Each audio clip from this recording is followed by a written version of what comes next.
Share 99. The hoop you have to jump through is a lot wider than you think.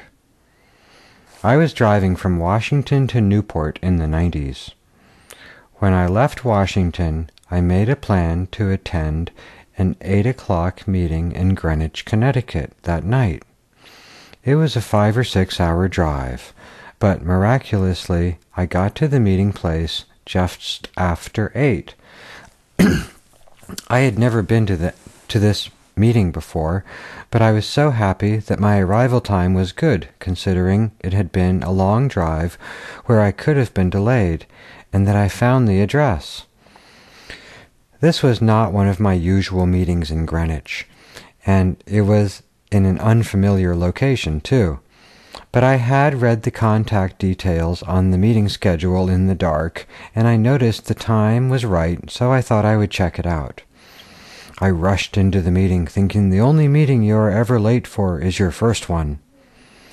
It was in an indoor basketball court, and when I approached the door, there was only a little square window as they have at gymnasiums. I quickly glanced through the little window, and I saw an empty chair and a woman sitting on the other side of the room. I thought to myself that even though I will be disrupting the meeting, I will take that chair. I focus on an empty chair when coming into a meeting late, as it's easier to look for empty chairs than it is to make eye contact with people you are disrupting. This is the empty chair that my higher power has saved for me.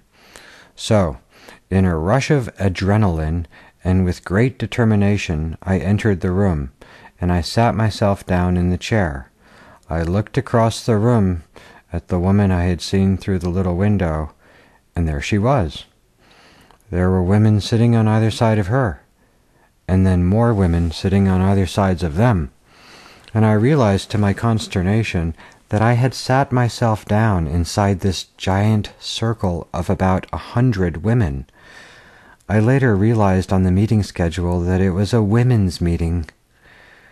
They let me stay, but I always regret not having told them that since I have been to a French meeting in France and an Italian meeting in Italy and a men's meeting in Ecuador, then when I'm in Greenwich, I can go to a women's meeting.